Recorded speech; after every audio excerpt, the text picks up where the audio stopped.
Peace and blessings, family. It's your brother straight out of Judah. Coming back to you with another installment of the Wisdom Series, Day 5. Um, if you're new or just tuning in, I will be reading one chapter from the book of Proverbs, Ecclesiastes, the Wisdom of Solomon, and Ecclesiasticus. So, hang on. It's gonna get more gooder. Nah, it's good, y'all. All right, you know how we do. Let's just go ahead and get right into this word, y'all. Starting with Proverbs chapter 5 from the top. My son, listen to my wisdom. Incline your ear to my understanding, so as to watch over discretion, and your lips guard knowledge. For the lips of a strange woman drip honey, and her mouth is smoother than oil. But in the end she is bitter as wormwood, sharp as a two-edged sword. Her feet go down to death, her steps lay hold of Sheol. She does not consider the path of life. Her ways are unstable. You do not know it. So now, listen to me, you children, and do not turn away from the words of my mouth. Keep your way far from her, and do not come near the door of her house, lest you give your splendor to others, and your ears to one who is cruel. Lest strangers be filled with your strength, and labors go to the house of a foreigner. Then you shall howl in your latter end, when your flesh and your body are consumed, and shall say, how have I hated discipline, and my heart despised reproof.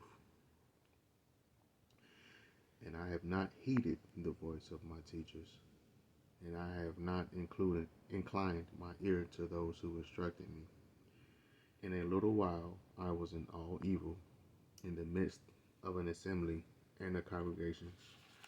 Drank water from your own cistern, and running water from your own well. Should your springs be scattered abroad, rivers of water in the streets, let them be only your own, and not for strangers with you. Let your fountain be blessed, and rejoice with the wife of your youth. A loving deer and a pleasant doe, let her nipples satisfy you with all times, and be captivated by her love always. For why should you, my son, be captivated by a strange woman, and embrace the bosom of a foreigner? For the ways of a man are before the eyes of Yahuwah, and he considers all his paths. The wrong one is entrapped in his own crookedness, and he is caught in the cords of his sin. He dies for lack of discipline, and in the greatness of his folly he goes astray.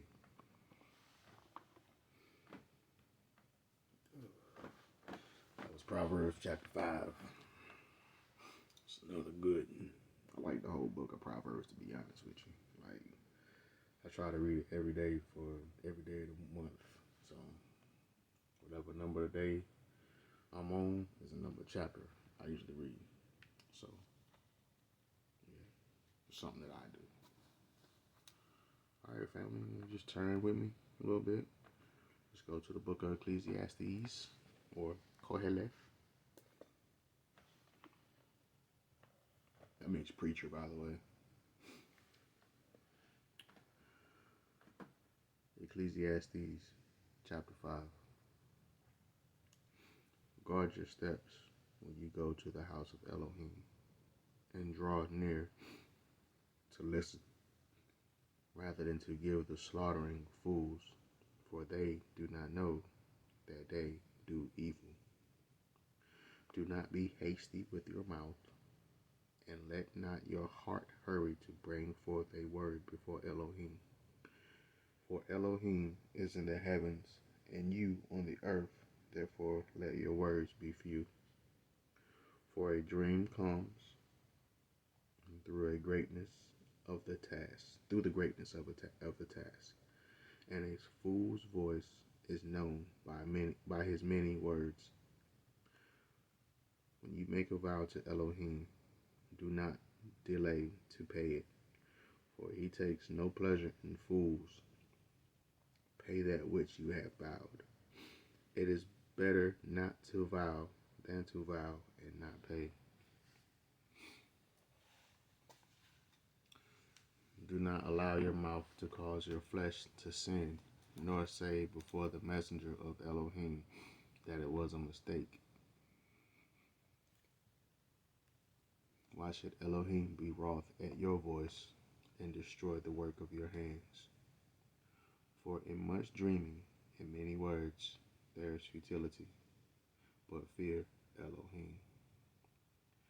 If you see the oppression of the poor and denial of right ruling and righteousness in a province, do not be astonished at the matter, for a higher than high is guarding, and there are higher ones over them. And the increase of the land is for all. The sovereign himself is served from the field. He who loves silver is not satisfied with silver, nor he who loves wealth and increase, that too is futile.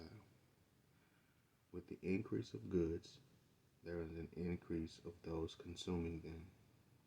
What advantage then is there to their owners but to look on? Sweet is the sleep of a laborer, whether he eats little or much, but the plenty of the rich does not let him sleep. There is a sickly evil I have seen under the sun, riches kept for their owner for his evil, but those riches perish through evil use, and he brings forth a son, and there is naught in his hand. As he came naked from his mother's womb, so he returns to go as he came. And for his labor which goes into his hand, he takes none whatsoever. And this too is a grievous evil. Exactly as he came, so he goes.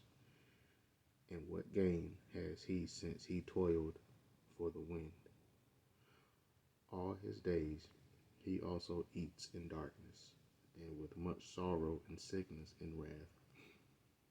See what I have seen, it is good and beautiful for one to eat and drink, and to enjoy the good of all his labor, in which he toils under the sun all the days of his life, which Elohim gives him, for it is his portion.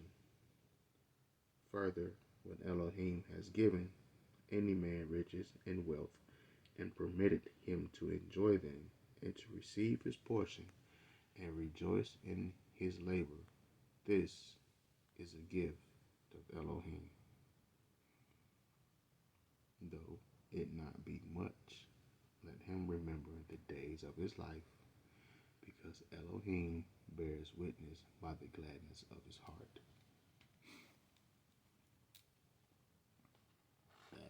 That, my peoples, was Ecclesiastes chapter 5, verses 1 through 20.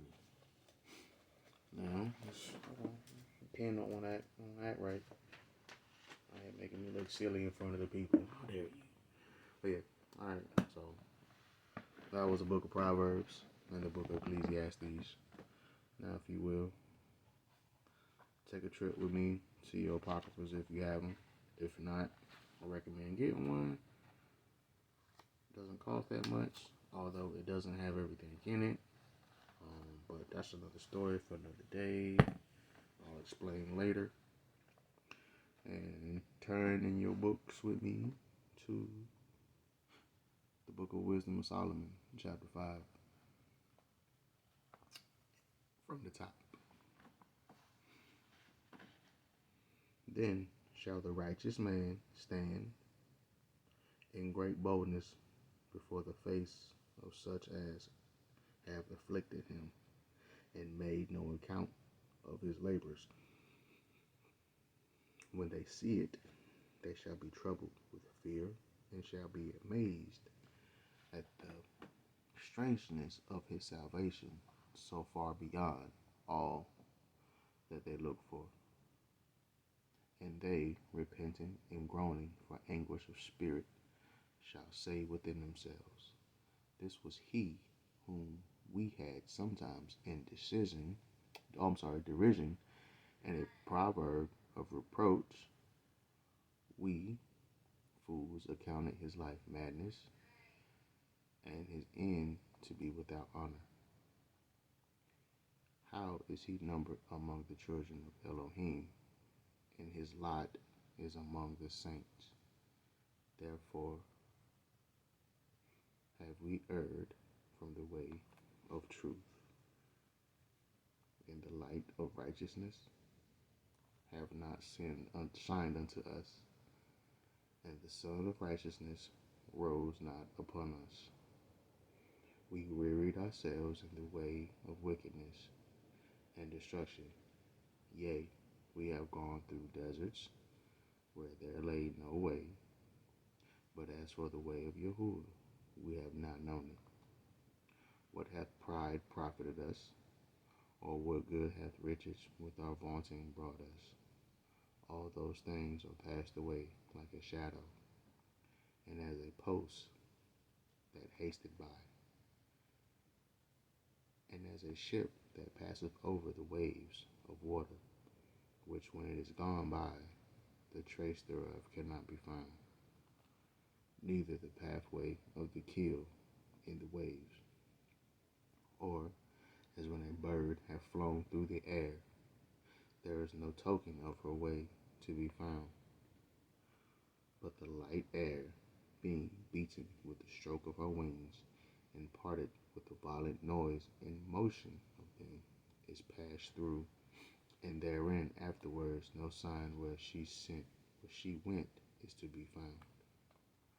Or, like as an arrow is shot at a mark, it parteth the air, which immediately cometh together again, so that a man cannot know where it went through.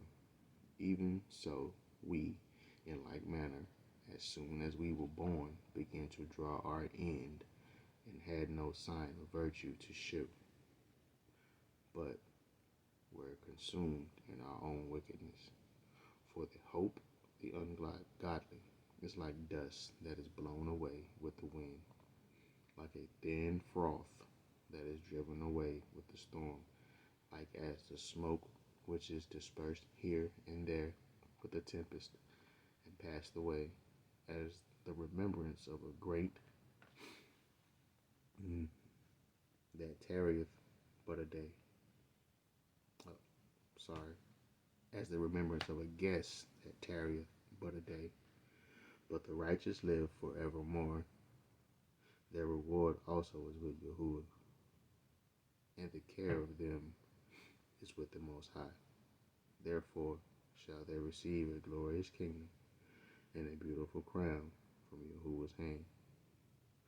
For with his right hand shall he cover them, and with his arm shall he protect them.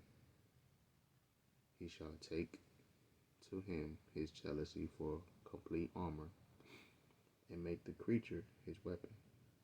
For the revenge of his enemies, he shall put on righteousness as a breastplate, and true judgment instead of a helmet. He shall take holiness for an invincible shield. His severe wrath shall he sharpen for a sword, and the world shall fight with him against the unwise. Then shall the right aiming thunderbolts go abroad from the clouds as from a well-drawn bow, and they shall fly to the mark, and hailstones full of wrath shall be cast out of a stone bow, and the water of the sea shall rage against them, and the flood shall cruelly drown them. mighty wind shall stand up against them, like a storm shall blow them away.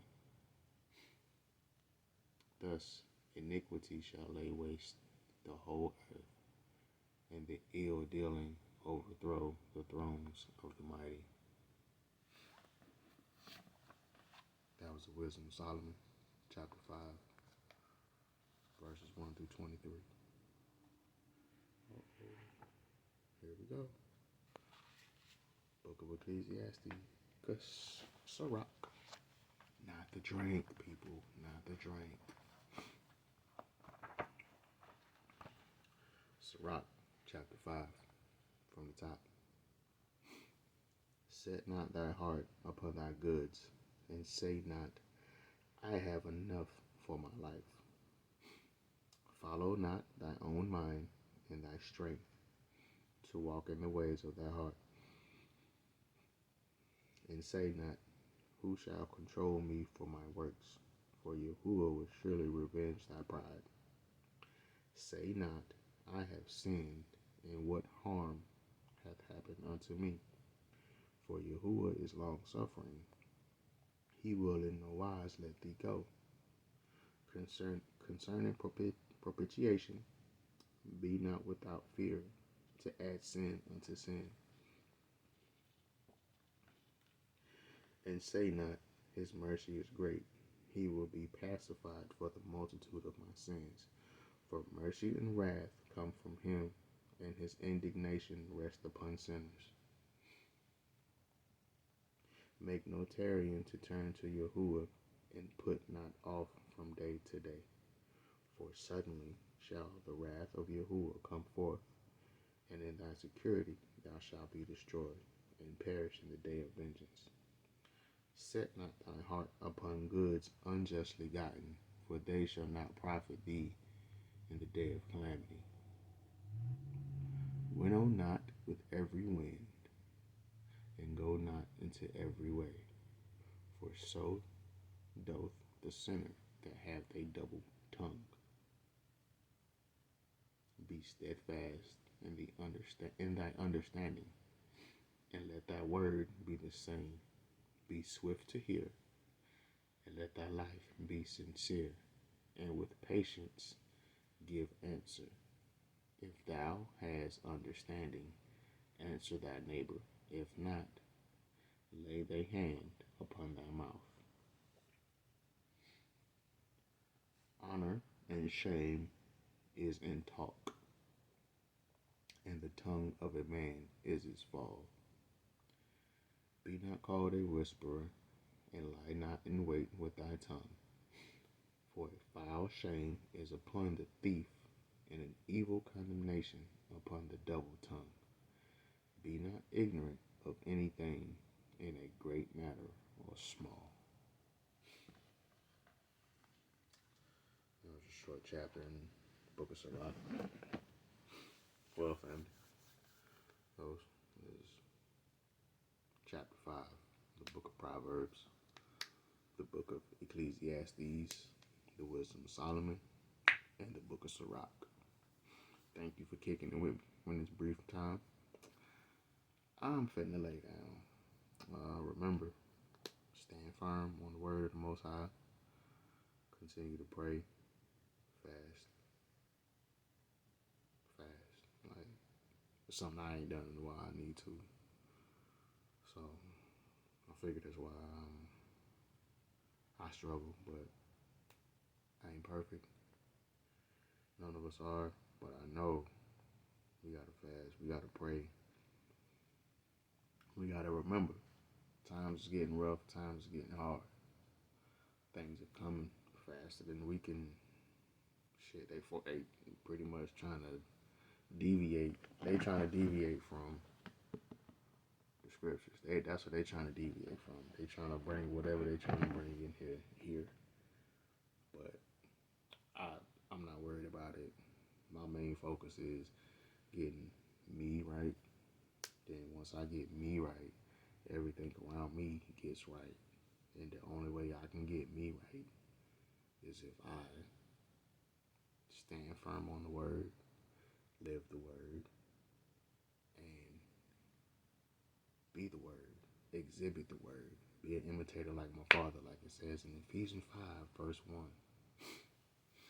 Imitate the love of the Master. I'm not giving you from it. I'm just telling you. Just imitate the way of the Father.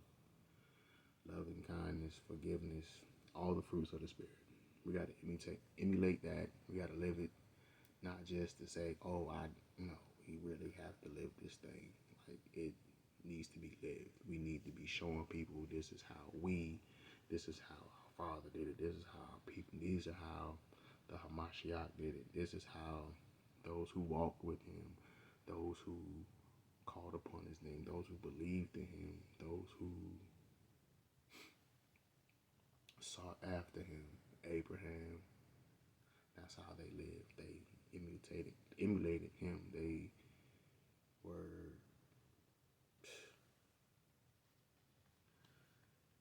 lived their life to serve the Most High and please Him. So if we're not pleasing Him, the Father, if we're not pleasing the Father, who are we pleasing? So don't get caught out here pleasing your flesh, and trying to appease everybody in the piece of your flesh. That is asinine. The flesh can't get us to New Jerusalem. Everybody else can't put us in the Shemayim with the Father. We got to do that. So remember, die to yourself daily. It's a struggle. Trust me, I know. But remember, you are in control of you. The power you get to control you comes from the Most High. So, alright, family. It's getting late. I gotta get up and go to work tomorrow. But it is what it is. I'd rather be on a homestead chopping down trees or planting a garden. But y'all be blessed. Peace.